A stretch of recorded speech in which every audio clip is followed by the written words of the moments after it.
السلام علیکم۔ اگر آپ ہمارے چینل پہ نئے ہیں تو اس کو سبسکرائب کر لیں اور بیل آئیکن کو پریس کرنا مت بھولیے گا تاکہ ہماری ہر آنے والی ویڈیو کا نوٹیفیکیشن آپ کو مل سکے۔ میں تقریباً 19-20 سال کے عرصے کے بعد اس گاؤں میں آیا تھا۔ یہ میرا آبائی گاؤں تھا اور دریائے نیلم کی پچھلی جانب کے بہت سارے گاؤں میں سے ایک گاؤں تھا، لیکن میں اپنے والدین کے ساتھ ان کے روزگار کی خاطر شہر میں جا بسا تھا، جہاں میں نے اپنے والدین کے ساتھ زندگی کا کچھ حصہ گزارا تھا۔ اس گھر کو ہمارے والدین نے کسی سے خریدا تھا اور مکان خریدنے کے بعد بہت عرصہ اس میں رہے، پھر وہ شہر میں شفٹ ہو گئے تھے۔ اس عرصے میں ہمارا یہ آبائی گھر کبھی خالی پڑا رہا اور کبھی ہم کچھ دنوں کے لیے خوشی غمی کے موقع پر وہاں چلے آتے۔ 2 مرتبہ یہاں ہماری اجازت سے کچھ ضرورت مند خاندانوں نے وقت بھی گزارا تھا۔ ہم ایک ہی کمرہ استعمال کرتے تھے اور جاتے ہوئے تالا لگا کر جاتے تھے۔ باہر والے گیٹ کی چابیاں ہم ہمسائے کو دے جاتے تھے۔ یہاں کا رخ کیے ہوئے اب ہمیں ایک لمبی مدت گزر چکی تھی۔ اب بھی یہاں آ کر آباد ہونے کا کوئی ارادہ نہیں تھا، اگر ملازمت کی مجبوری نہ ہوتی۔ مجھے یہاں پاس ہی گاؤں میں اچھی سرکاری ملازمت مل گئی تھی، لیکن تاحال میں اکیلا ہی یہاں آیا تھا تاکہ گھر کو اچھی طرح دیکھ بھال اور صفائی وغیرہ کا کام کروا دوں اور کچن کا کچھ ضروری سامان اور سلنڈر وغیرہ کا انتظام کر لوں، کیونکہ یہاں گیس کی سہولت نہیں تھی۔ اس کے علاوہ کئی اور ضروری لوازمات پورے کرنے تھے جو یہاں پھر سے فیملی کے ساتھ آباد ہونے کے لیے بہت ضروری تھے۔ میرا آج اس آبائی گھر میں کافی مدت کے بعد پہلا دن تھا۔ میں لمبا سفر کر کے یہاں آیا تھا، لہٰذا آج کا دن تو تھکن دور کرنے میں ہی گزر جانا تھا۔ اس لیے میں نے سرسری سا سارے گھر کا جائزہ لیا۔ اس گھر کی حالت کافی خستہ ہو چکی تھی۔ تالا بھی ساتھ والے پڑوسیوں سے چابی لے کر کھولا تھا، جو کہ کافی تنگ و دست کے بعد کھلا تھا۔ گاؤں کے لوگ بھی عجیب طرح کی باتیں کر رہے تھے، مگر میں نے پرواہ نہ کی اور تالا کھول کر اپنے گھر میں داخل ہو گیا۔ 3-4 کمرے ایک قطار میں بنے ہوئے تھے اور باقی صحن تھا جہاں پر سبز گھاس اگی ہوئی تھی۔ میں سخت تھک چکا تھا۔ میں نے اپنے استعمال والا کمرہ کو کھولا اور سامان ایک طرف رکھ دیا۔ کمرے کی ایک کھڑکی کھلی چھوڑ دی، جس کی وجہ سے اندر اتنا حبس نہیں تھا۔ میں نے ساری کھڑکیاں اور دروازے وغیرہ کھول دیے تاکہ اندر سے بدبو وغیرہ ختم ہو جائے۔ ایک پرانی سی چرپائی پڑی ہوئی تھی جسے جھاڑ کر میں بغیر تکیے کے اس پر لیٹ گیا اور لمبی تان کر سو گیا۔ میری آنکھ اس وقت کھلی جب مجھے اپنے پاؤں پر اچانک گدگدی سی محسوس ہوئی۔ میں گھبرایا اور اٹھ کر بیٹھ گیا۔ میں نے ادھر ادھر دیکھا مگر مجھے کچھ بھی نظر نہیں آیا۔ شام ہو رہی تھی۔ گاؤں کے ایک چھوٹے سے ہوٹل میں گیا اور وہاں سے کھانا لے کر آ گیا۔ رات ہوئی تو میں نے موم بتی جلا کر لی، کیونکہ یہاں بجلی کا نام و نشان نہیں تھا۔ ظاہر ہے کہ اتنے لمبے عرصے بعد کسی جگہ آؤں تو وہاں پہلے والے انسان نہیں ملتے، تو پھر یہ بجلی تھی۔ تقریباً ٹھنڈ ہی کا موسم تھا، اس لیے پنکھے کی ضرورت محسوس نہیں ہوئی۔ میں نے تھوڑا بہت ماحول کا جائزہ لیا مگر اندھیرے کی وجہ سے کچھ خاص نظر نہ آیا۔ ویسے بھی موم بتی سے اتنی روشنی بھی نہیں ہوئی تھی کہ میں چیزوں کا بغور جائزہ لے سکوں۔ واپس میں اپنے کمرے میں آ گیا اور آئندہ کے لیے کچھ سوچنے لگا۔ کیا یہاں سیٹلمنٹ کیسے کرنی ہے؟ شفٹ کرنے کے لیے میں نے کام سے 10 دن کی چھٹی لی ہوئی تھی۔ ابھی میں مستقبل کے بارے میں سوچ ہی رہا تھا کہ سوچتے سوچتے میری آنکھ لگ گئی۔ جب میں سویا تو میں نے بہت ڈراؤنا خواب دیکھا کہ ایک مرد کسی عورت کو تیز دھار چھرے سے بڑی بے رحمی سے قتل کر رہا۔ یہ اتنا دہشتناک منظر تھا کہ میں ہڑبڑا کر اٹھ بیٹھا۔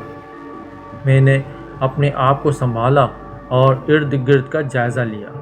پھر موبائل فون پر ٹائم دیکھا تو یہ رات کے تقریباً 2 بج گئے تھے، یعنی میں نے کافی آرام کر لیا تھا۔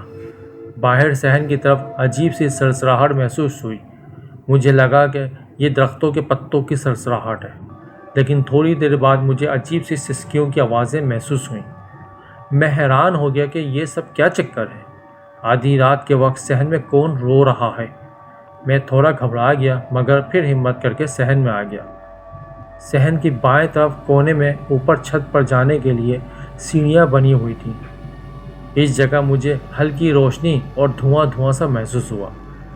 پہلے موم بتی تو ختم ہو چکی تھی، لہٰذا میں نے ایک نئی موم بتی جلائی اور سیڑھیوں کی طرف بڑھنے لگا۔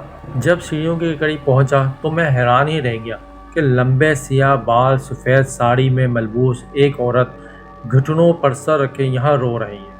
اس کی سسکیوں کی آواز صاف سنی جا رہی تھی۔ خوف سے جیسے مجھ پر سکتہ تھا طاری ہو گیا۔ مجھے یوں لگا کہ میرے قدم زمین پہ گر گئے ہوں، اور میں نے اپنے حواس پر قابو پا لیا اور ہمت کر کے پوچھا، خاتون کون ہو تم؟ میں بمشکل اتنا ہی بول سکا، میری زبان جامد ہو گئی۔ اس نے سسکیاں لیتے ہوئے دھیرے سے سر اٹھایا۔ میرا دل تیزی سے دھڑک رہا تھا، مجھے لگ رہا تھا کہ یہ کوئی چڑیل بیٹھی ہے۔ گاؤں والوں کے ڈرانے کے بعد ایسے خیال میں نے اپنے دل میں پال لیے تھے، مگر وہ تو خوبصورتی اور حسن و جمال کا پیکر عورت تھی۔ میں اسے دیکھتا ہی رہ گیا تھا۔ میرا نام رونا ہے اور میں ایک ہندو لڑکی ہوں، ایک طویل عرصے سے یہاں مقیم ہوں۔ یہ سن کر میں حیران ہو گیا۔ بھگوان کے لیے میری مدد کرو، میں بہت دکھی ہوں۔ وہ سر جھکا کر رونے لگی۔ اس کے رونے میں بے پناہ معصومیت تھی، یوں لگ رہا تھا جیسے کوئی چھوٹی بچی ہو۔ مجھ سے رہا نہ گیا، میں بے اختیار اس کے قریب ہو کر بیٹھ گیا۔ یکدم مجھے لگا جیسے کسی بلا نے مجھے اپنے پنجوں میں دبوچ لیا ہو۔ مجھ سے ہلنا دوبھر ہو رہا تھا، مگر میں یہ سب سمجھ چکا تھا کہ آدھی رات کو ایسی معصومیت کسی انسانی وجود کی نہیں بلکہ جنزادی ہی کی ہو سکتی ہے۔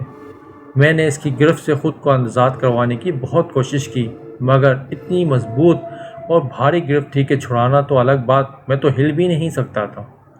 وہ میری گردن پر دباؤ بڑھا رہی تھی اور میرے قریب آ رہی تھی۔ اللہ نے میری مدد کی۔ بے اختیار میری زبان پر آیت الکرسی کا ورد جاری ہو گیا۔ میں نے اونچی آواز میں آیت الکرسی پڑھنا شروع کر دی۔ اس نے ایک جھٹکے سے مجھ کو پیچھے دھکیلا اور گرج کر بولی، یہ جو کچھ تم پڑھ رہے ہو اس کو پڑھنا بند کر دو، ورنہ میں تمہارا برا حال کر دوں گی۔ ویسے بھی مجھے اس وقت بہت غصہ آیا ہوا ہے۔ وہ سخت جنونی ہو رہی تھی، مگر میں لگاتار وظیفہ پڑھتا ہی گیا۔ وہ جیسے نشے میں ڈول رہی ہو۔ رکو خدا کے لیے، وہ بولی، کون ہو تم اور آدھی رات کو یہاں کیا کر رہی ہو؟ میں نے حوصلہ جمع کیا اور کہا، میں تمہیں سب کچھ بتاتی ہوں۔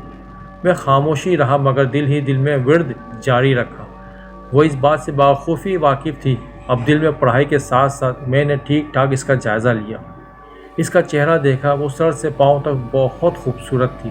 اس کی انتہائی خوبصورت اور گہری آنکھیں تھیں۔ اس کا روپ ایسا تھا کہ اسے ایک نظر میں ہٹانا مشکل تھا۔ میرا نام رونا ہے اور میں جنات کے قبیلے سے تعلق رکھتی ہوں۔ اپنے قبیلے کی میں سب سے حسین اور جنزادی تھی۔ ویسے تو جنزادیاں حسین ہی ہوتی ہیں، مگر میرے قبیلے میں سب سے حسین میں ہی تھی۔ ہمارا تعلق مسلمان جنات کے قبیلے سے تھا، مگر میں پھر بھی ایک دن میری زندگی میں ایک ایسا واقعہ ہوا کہ میری زندگی ہی بدل گئی۔ اپنے قبیلے کے ساتھ میں کہیں جا رہی تھی کہ میں نے مندر کے باہر بہت سارے لوگوں کو دیکھا۔ یہ لوگ مجھے نہایت ہی خوبصورت معلوم ہوئے، لہٰذا میں اپنے قبیلے کو چھوڑ کر ان کے پیچھے چلی گئی۔ شاید یہ ایک شادی کی تقریب تھی۔ مجھے ان لوگوں کی شادی کرنے کا انداز بہت پسند آیا۔ اسی لمحے میری نظر ایک نوجوان پر پڑی۔ یہ ایک ہندو نوجوان تھا اور یہ بھی شادی میں شرکت کرنے کے لیے آیا ہوا تھا۔ میں اس کو دیکھتے ہی اس پر مر مٹی تھی، مگر اس کی کالی کالی آنکھوں میں ایک عجیب سی کشش تھی۔ میں جانتی تھی کہ میں جنزادی ہوں اور پھر میری اس سے شادی نہیں ہو سکتی، مگر پھر بھی میں اس کے عشق میں گرفتار ہوتی چلی گئی۔ میں چاہتی تھی کہ وہ بھی مجھے اسی طرح محبت بھری نظروں سے دیکھے جیسے میں اسے دیکھتی ہوں۔ اس کے لیے مجھے انسان کا روپ دھارنا تھا، مگر شاید ایک ہندو لڑکی کا روپ دھارنا تھا۔ بالآخر میں نے اپنی محبت کے جنون میں آ کر ایک دن ایک لڑکی کی جان لے لی۔ اس کی روح اس کے جسم سے پرواز کر گئی تھی۔ اب اس کے جسم میں میری روح آ چکی تھی۔ میں اپنی تمام طاقتیں کھو چکی تھی اور ایک مکمل انسان کا روپ دھار چکی تھی۔ میرے پاس اب کوئی چارہ نہیں تھا کہ میں صرف محبت سے اس کا دل بہلا سکوں، اسے اپنی جانب متوجہ کر سکوں اور شادی کے لیے آمادہ کر سکوں۔ جب سے مجھے معلوم ہوا کہ اس کو سفید رنگ پسند ہے، میں نے سفید رنگ کی کئی ساڑیاں بہت سارے بازاروں سے جا کر چوری کر کے اپنے پاس رکھ لی تھی۔ میں نے جس لڑکی کے جسم پر قبضہ کر کے اپنی روح اس کے جسم میں منتقل کی تھی، وہ ایک غریب گھرانے کی تھی مگر بے حد خوبصورت تھی۔ ہمارا گھر اس نوجوان کے گھر کے قریب ہی تھا اور ہمارے گھر سے چند گز کے فاصلے پر وہی مندر واقع تھا جس میں پہلی بار میں نے اسے دیکھا تھا۔ مگر جلد ہی میرے قبیلے والوں کو خبر ہو گئی کہ میں نے ایک انسانی لڑکی کا روپ ڈھال لیا ہے اور یہ بھی کہ میں ایک ہندو لڑکے پر عاشق ہو چکی ہوں۔ یہ بات میرے قبیلے والوں کے لیے بہت زیادہ توہین کا باعث تھی۔ انہوں نے تو پہلے اپنا قاصد بھیج کر مجھے منانے کی کوشش کی مگر میں نے صاف انکار کر دیا کہ میرا جینا مرنا اب اسی جگہ پر ہے۔ میں اپنی زندگی اپنی محبت کے نام کرنا چاہتی ہوں مگر ان لوگوں نے میری ایک نہیں سنی۔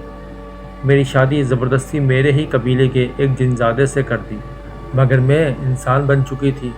جبیل بہت ہی ظالم اور ضدی جنزادہ تھا۔ وہ مجھے دن رات سزائیں دیتا تھا، کہتا تھا کہ تمہیں قبیلے سے بغاوت کرنے کی سزا دوں گا۔ ایک دن اس نے مجھے بہت مارا پیٹا۔ میں اپنی ساری طاقتیں کھو چکی تھی اور اپنا بدلہ نہیں لے سکتی تھی لیکن اس کے اندر کی آگ اب بھی نہیں بجھی تھی۔ میرے قبیلے والے بھی اب میرا ساتھ نہیں دیتے تھے۔ ایک رات وہ آیا تو وہ بہت غصے ہی میں تھا۔ اس نے مجھے بے حد مارا پیٹا، خنجر سے میرے جسم پر کئی وار کیے جس سے میرا جسم چھلنی ہو گیا اور اس کی دانست میں مر گئی۔ پھر اس نے اس جگہ زمین کھودی اور ایک گڑھا بنا دیا۔ اس نے صحن میں لگے کیکر کے درخت کے نیچے زمین کی طرف اشارہ کر کے کہا، پھر اس نے مجھے اس گڑھے میں ڈال دیا۔ میں سب کچھ آنکھوں سے دیکھ رہی تھی مگر میں اس قدر نڈھال ہو چکی تھی کہ کچھ بھی نہ کر سکی۔ اس نے مجھے گڑھے کے اندر ڈالا اور اوپر مٹی ڈالنے لگا۔ میں نے ہلنے کی بہت کوشش کی مگر ناکام رہی۔ وہ تیزی سے اوپر مٹی ڈالتا گیا یہاں تک کہ میں گڑھے میں بالکل دفن ہو گئی۔ میرا دم گھٹنے لگا اور گڑھا بند ہونے کے بعد میں نے دم گھٹتے ہی تڑپ تڑپ کر جان دے دی۔ ہم لوگ اسی مکان میں آباد تھے۔ مجھے مارنے کے بعد میرا قبیلہ یہاں سے چلا گیا مگر میں آج بھی تڑپ رہی ہوں۔ میں یہ جگہ چھوڑ کر اسی مندر کے پاس جانا چاہتی ہوں جہاں میں نے اپنے خوابوں کے شہزادے کو دیکھا تھا۔ اس کی آنکھوں سے آنسو روانی سے گرنے لگے۔ تو اب اس سارے مسئلے کا حل کیا ہے؟ تم کس طرح یہ جگہ چھوڑ سکتی ہو؟ میں نے پوچھا تو وہ ایک دم سیڑھیوں سے اٹھ کھڑی ہوئی اور نیچے اتر آئی۔ میں ڈر کے مارے 2 قدم پیچھے ہٹ گیا اور آیت الکرسی کا ورد کرنے لگا۔ ڈرو مت، میں تمہیں کچھ نہیں کہوں گی۔ اگر تم میری مدد کرو گے تو اس میں تمہارا ہی بھلا ہے۔ میں یہ گھر چھوڑ کر چلی جاؤں گی تو پھر میں تمہاری مدد کیسے کر سکتا ہوں؟ میں نے حیرت اور خوف پر قابو پاتے ہوئے کہا۔ وہ کیکر کے درخت کے نیچے آ کھڑی ہوئی اور بولی، یہاں زمین کے نیچے میں دفن ہوں، ایک زندہ لاش کی مانند ہوں۔ تو اب مجھے کیا کرنا ہے؟ میں حیران و پریشان کھڑا اس کی باتیں سن رہا تھا۔ کبھی کبھی مجھے لگ رہا تھا کہ میں خود سے ہی باتیں کر رہا ہوں۔ تم یہ کرنا کہ جب آج صبح کا سورج نکل آئے، پوری آب و تاب سے چمک رہا ہو تو اس جگہ کو کھودنا، یہاں سے میری لاش نکلے گی۔ تم میری زندہ لاش کو اٹھا دینا اور سامنے موجود پہاڑوں کے دامن میں جا کر رکھ دینا۔ پہاڑوں کے عقب میں ایک مندر ہے، بس تم میرے پاؤں اس مندر کی جانب رکھنا۔ اگر ہو سکے تو ایک دیا جلا کر میرے ہاتھ میں رکھ دینا۔ اس کے بعد میں زندہ ہو جاؤں گی اور اپنی دنیا میں لوٹ جاؤں گی۔ میں نے ہاں میں سر ہلا دیا اور پھر وہ غائب ہو گئی۔ اذان کے بعد میں نے وضو کر کے فجر کی نماز ادا کی، کچھ دیر قرآن پاک کی تلاوت کی۔ اتنے میں پرندوں کے چہچہانے کی آوازیں آنے لگیں۔ وہ بھی اپنے گھونسلوں سے نکل آئے تھے، صبح کا والہانہ استقبال کر رہے تھے۔ صبح ہوتے ہی میں یہ سوچتے ہوئے کہ مذہب چاہے کوئی بھی ہو اور انسان چاہے جیسا بھی ہو، اس کے مذہب کا احترام، اس کی رسومات کا احترام اور خاص طور پر اس کی موت کے بعد لازم ہے کہ مذہب کے اعتبار سے اس کی آخری رسومات ادا کی جائے۔ پھر اب ضروری تھا کہ میں رونا کی مشکل حل کرتا۔ میں نے صبح کا سورج طلوع ہوتے ہی وہ جگہ کھودنا شروع کر دی جس کی نشاندہی اس نے کی تھی۔ کھدائی کے بعد وہاں سے واقعی ایک ڈھانچہ ظاہر ہو گیا۔ میرا دل کانپ کر رہ گیا لیکن میں نے اپنی کوشش جاری رکھی کیونکہ رونا نے کہا تھا کہ سورج جب تک پوری آب و تاب پر ہو تو اس کو پہاڑوں کے دامن میں رکھا جائے۔ 1-2 گھنٹے کی محنت کے بعد میں نے مٹی کا دیا بھی بنا لیا تھا، تیل کا انتظام بھی ہو گیا تھا۔ وہ دیا جا کر سب سے پہلے میں نے پہاڑ پر رکھا۔ اس کے بعد اس کی لاش کو ایک لمبی سی چادر میں لپیٹ لیا۔ ویسے بھی گھروں میں زیادہ لوگ نہیں ہوتے، یہ گاؤں تو ویران سا تھا۔ میں نے رونا کی لاش کو اپنے کندھے پر ڈال لیا اور پہاڑوں کی طرف چل دیا۔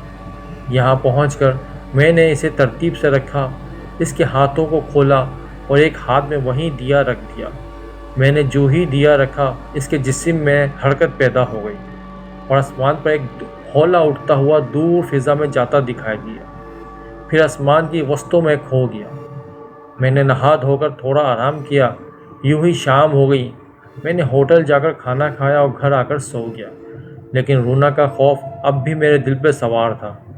سونے سے پہلے ایک دو مرتبہ میں سیڑھیوں کی جانب گیا، مگر وہاں اس کا نام و نشان نہیں تھا۔ رات بھی خیر و عافیت سے گزر گئی، پھر کئی راتیں اسی طرح گزر گئیں۔ مجھے کسی قسم کا ڈر یا خوف کا واقعی احساس نہیں ہوا۔ رونا شاید اس گھر سے واقعی چلی گئی تھی۔ چند دنوں بعد گھر کی صفائی ستھرائی کروانے کے بعد میں اپنی فیملی کو یہاں لے آیا۔ اللہ کے فضل و کرم سے کسی کو کوئی مسئلہ نہیں ہوا اور میرا خاندان اس گھر میں ہنسی خوشی رہنے لگا۔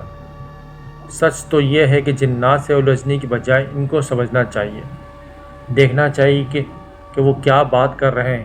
میرے خیال میں اگر جنات کی بات مانی جائے، انہیں بلا وجہ تنگ نہ کیا جائے، تو وہ کسی کو کبھی نقصان نہیں پہنچاتے۔ اس بارے میں آپ کی کیا رائے ہے، ہمیں کمنٹ سیکشن میں ضرور بتائیے گا۔